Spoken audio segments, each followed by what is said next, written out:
High বন্ধুরা, আজ তৈরি করব সবজি খিচুড়ি। সবজি খিচুড়ির জন্য প্রয়োজন হবে পরিমাণ মতো চাল, মুসুরি ডাল, খেসারি ডাল, মুগ ডাল। আপনারা চাইলে যে কোনো ডাল এতে দিতে পারেন। আমি একটা পাত্রের মধ্যে সবগুলো উপকরণ নিয়ে নেব। এর মধ্যে ছেড়ে দেবো পরিমাণ মতো পেঁয়াজ, আদা বাটা, রসুন বাটা, হলুদের গুঁড়া, জিরা গুঁড়া, ধনিয়া গুঁড়া। আমার বড় দুলাভাইয়ের আবদার, সে আমার হাতে খিচুড়ি খাবে, তাও সবজি খিচুড়ি। শীতের মধ্যে নাকি সবজি খিচুড়ি খেতে খুব মজা।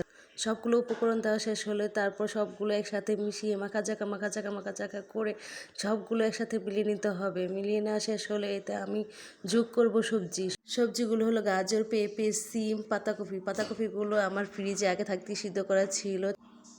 আমি উপকরণগুলো আরেকবার হাতে মেখে নিব, মেখে চুলায় বসিয়ে দেব।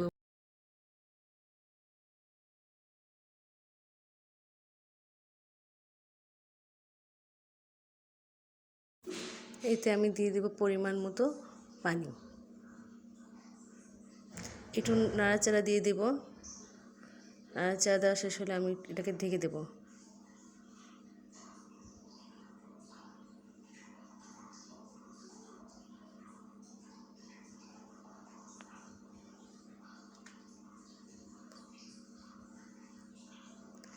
ব্যাস, তৈরি হয়ে গেল আমার সবজি খিচুড়ি।